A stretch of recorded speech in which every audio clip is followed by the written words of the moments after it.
Superman Returns was released in 2006. It is directed by Bryan Singer and it stars Brandon Routh as Superman, Kate Bosworth and Kevin Spacey. Now what this film did is it took the movies made by Richard Donner, and by that I mean literally the two he made, so it kind of considers, depending on how you look at it, it considers his Superman 1 and 2 as canon and none of the rest of the Christopher Reeve movies. So if you go off that basis, this is kind of a direct sequel to Richard Donner's movies. There's a few things in there where you're kind of like, does it kind of get away with being a sequel to 2, or is it really just 1? There's a few things that you just kind of have to brush over and move on with to get over that hurdle, but for the most part, this is essentially a sequel to Donner's movies. Superman has been away for 6 or so years. He's gone to look for the remnants of his home planet to see if there's anything left, basically. And since he's been gone, Lois Lane has written an article, a Pulitzer-winning article, about why the world doesn't need Superman. She also has a son and a new boyfriend. They're not married. But yeah, Superman comes back to all this, and the world quickly discovers why it still needs him, especially when Lex Luthor, who has been released due to legal wranglings, yeah, he's back at his old business, trying to get land still, you know, again, harkening back to Donner's movies. This movie's got a 2.6 on Letterboxd. It has always been a bit of a sore point from a lot of fans. You know, a lot of fans kind of complained there wasn't enough action. Superman was a bit too mopey, a bit too creepy at times, so we'll get into that. And it just wasn't interesting enough. Now, I have to completely disagree with those criticisms for the most part. I love this film. I loved it when it came out. For me, when it came out, it was like a 5-star film. It's not quite that level anymore. Repeat viewings have diminished it somewhat, but not a right lot, it's got to be said. I watched it again this time, going into it kind of expecting that, you know, diminished returns, it probably wouldn't hold up that well. This film holds up brilliantly. 2.6 on Letterboxd, as far as I'm concerned, is ridiculous, to say the least. I think this film is seriously underrated. One of the most underrated movies of all time, not just comic book movies. I think it's fantastic. Now, when I first saw this at the cinema, I was absolutely captivated by what Singer was doing with this universe, by taking us back to the style of Richard Donner, right from those opening credits. You're right back in the 80s, the late 70s, early 80s. When I was a child, every Christmas those movies would be on TV, and that was part of my childhood growing up. And I'm not usually one for nostalgia. I don't usually let it get the better of me, but with this film it did. And it's not just because it's in the style of Donner, but I also love the improvements, to be honest. I personally think, and now say what you want about his personal life, it's got no business being in a movie review, quite frankly. Kevin Spacey's personal life is Kevin Spacey's personal life. Whatever he's done or not done, whatever outside, has got zero to do with the performance that he gives. And me personally, I rate him higher in this film than I rate Gene Hackman's performance of Lex Luthor. Hackman, for me, he was always amusing, but he was never sinister. He never really scared me. Whereas in this film, I find that Spacey's Lex Luthor, he's very sinister. There are moments of humour with the character, you know, the taking off the wig, certain of his plans, his kind of hysteria, you know, screaming at Lois at one point. They're quite amusing, but they're also sinister. He's also scary. There's something about him that is just dark in this film that makes you believe he is truly a threat to Metropolis, to Superman. I feel like, obviously, and this isn't a slant on Donner. This is just advancements in technology. Obviously, you've got better special effects, which means they can do more. You really do believe a man can fly and smash through planes and rip wings off, or, well, try and catch wings, but the wing comes off. Which brings me to particular set pieces. Yes, I do think this film would have benefited with a bit more action, but the action scenes we get are incredible. That whole set piece with the plane, when Superman is trying to catch the plane that Lois is on, it's going down. It's filmed brilliantly. You know, Singer's a great director. Again, another man who, say what you want about him in his personal life, what he may or may not have done, I don't know. Clearly, there's a lot of checkered history going on there. Purely as his skills as a director, which is the only thing I'm reviewing in a movie review, he's an incredible director. He knows how to get the best from his team. He knows how to tell a story visually, and how to get some good performances from actors.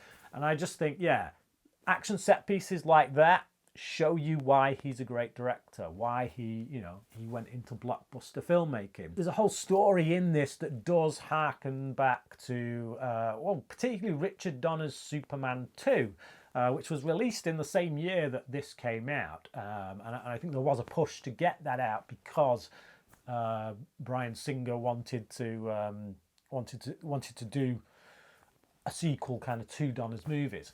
Now, there's elements in Superman 2, Richard Donner's Superman 2, his cut, which I did go into in my review about the father and the son, and the son becomes the father becomes the son. After having watched this, just after watching Richard Donner's Superman 2, that stuff makes sense, particularly if you see this as a direct continuation.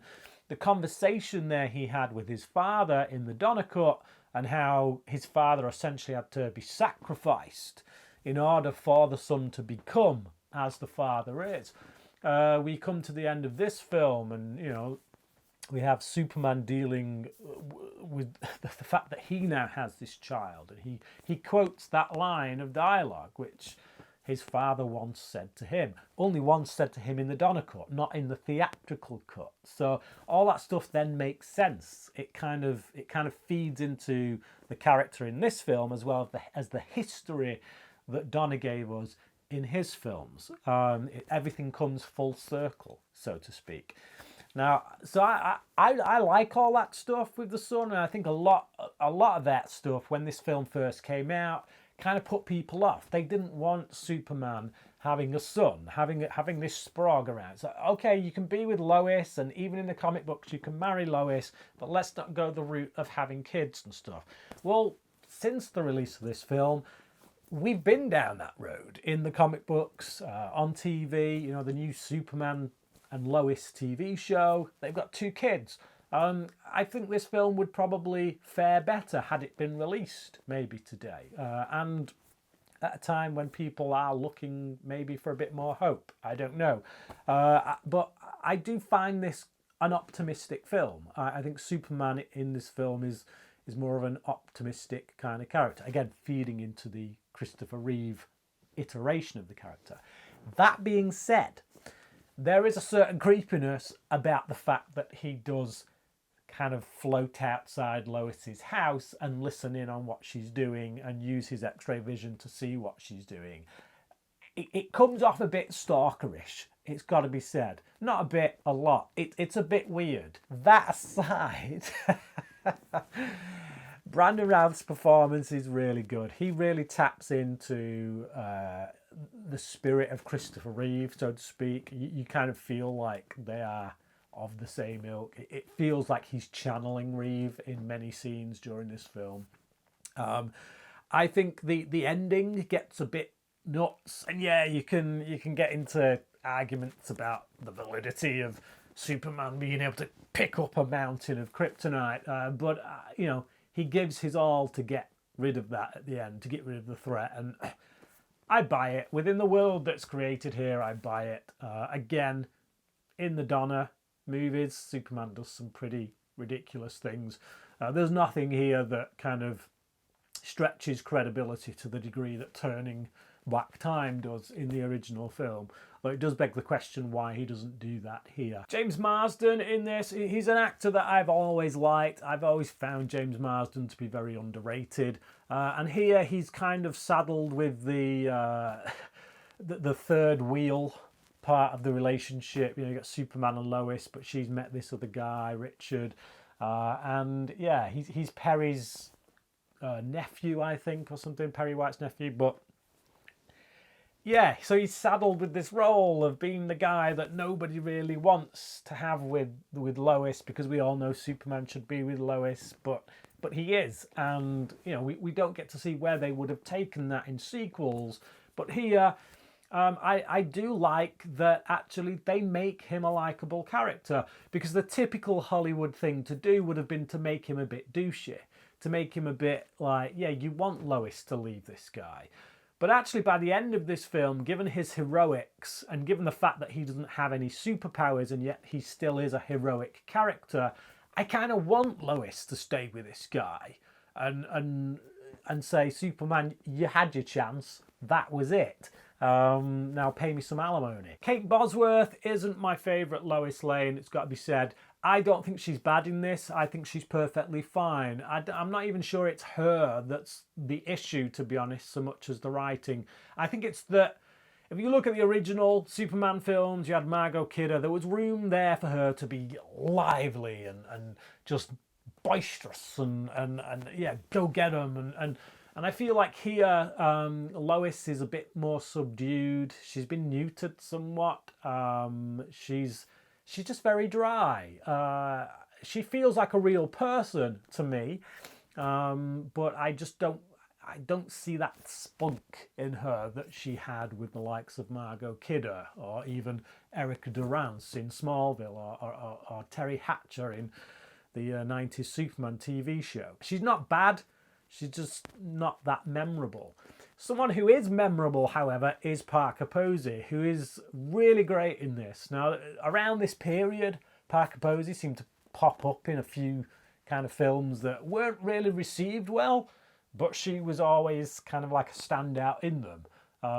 You know, I think of Blade Trinity, really crap film, but she was a highlight of it because she took it to number 11. She knew what she was in, basically, and she just played with it. And I feel like to a certain extent she does the same here. There's many little moments when she's just really funny. She's kind of like taking over the Miss Tessmacher role from the original films. She's a different character, but she's essentially, it's the same thing. You know, it's Lex's right-hand woman. There's one particular moment that apes the very first Superman comic book cover, in which she is saved in a car. Kind of a car goes off the rails because Lex cuts the brakes, and he was only supposed to pretend to cut the brakes. And her reaction to that is really great, but also the way she kind of fawns over Superman when she's around him, and just her reaction to dogs. And yeah, there's a particular scene with a dog that has eaten another dog, and she's the only one who kind of notices it. But she's really great. She brings just a lot of life and energy to a role that could otherwise be just not even noticeable. It would pass you by and be like, yeah, whatever. But you put her in a role like that and it makes it memorable. I think ultimately Bryan Singer really balances the different tones in this film very well. So there's moments when it could go off the rails with where it's going with regards to humour and setup. Like there's one moment when there's this model, and they're testing this kryptonite, the reaction to it in water, and they just put a little chip in, and then this whole model of this town just like starts crashing and stuff. And you hear all these train crash noises and booms, and you're like, where's those sound effects coming from? It's silly, it's stupid. But then when you actually look at the way Singer's filming it and how the camera is on Lex, you realise this is in Lex's head. This is what he's envisioning, but on a mass scale. It's happening on this model of a city, but in his head, he's seeing it happen to Metropolis. So that sound comes in because it's feeding into Lex's imagination. So I actually grow to love that particular choice of those sound effects. It could be really silly, it could be really hokey, but once you get it where it's coming from, it actually works really well. A moment towards the end when Lex and his cronies are beating the crap out of Superman. Superman steps down and he quickly realizes that the rock he's landed on is essentially made of kryptonite, and he starts to wane, and they attack him. And it's a really brutal moment. It's a moment that if I was a child, I think it would have a major impact on me. I mean, it had quite an impact on me as a grown man, seeing this rock, seeing this superhero Superman. It's Superman, and he's just very undignified manner. He's having his face grabbed by this big hand that is just dragging him along the floor, and it's such indignity for what is the most majestic, most noble of superheroes. And there's something about that just, it's sinister, it's dark, and it really makes me feel for Superman in that situation when he's no longer got his powers. But it's a great handled moment from Singer, and he gets the tone just right. There's lots of little great moments like that, little quotable moments, and where they play with history. Does he still stand for truth, justice, and all that other stuff? Because they had to veer away from the American way and all that. It's a film filled with nostalgia. It thrives on the nostalgia of the audience, but it doesn't just do that. There's a lot of movies these days that do that. They try and hit you with the nostalgia, but when you look underneath, there's nothing else there. But I feel like there's a story here. The characters matter. I like most of them. I'm scared by the ones I should be scared by. It's a really well handled film, and like I say, one of the most underrated. And I may even like this more than Donner's movie. I get that it wouldn't exist without Donner's movie, but I actually think I like it more, and I'm going to give it a 4.5 out of 5. I know I said I wouldn't give it a 5 now, but it's not far off. I watched it this time around. It's 2.5 hours long, and honestly, it flew by. People say the pacing on this is really off. I disagree. I really like it. It gives me the feels. I get nostalgia from it. I think it's brilliantly directed. I think Brandon Routh was a great Superman, would have gone on to do even better if they'd let Bryan Singer do a more action-packed sequel. It's a really great superhero film, a really great Superman film, and it's a shame it didn't get a sequel. 4.5 out of 5 from me. But what about you? Do you think I'm smoking crack? Please do leave your comments down in the comment section below. Thank you for watching this video, and until next time, cracking.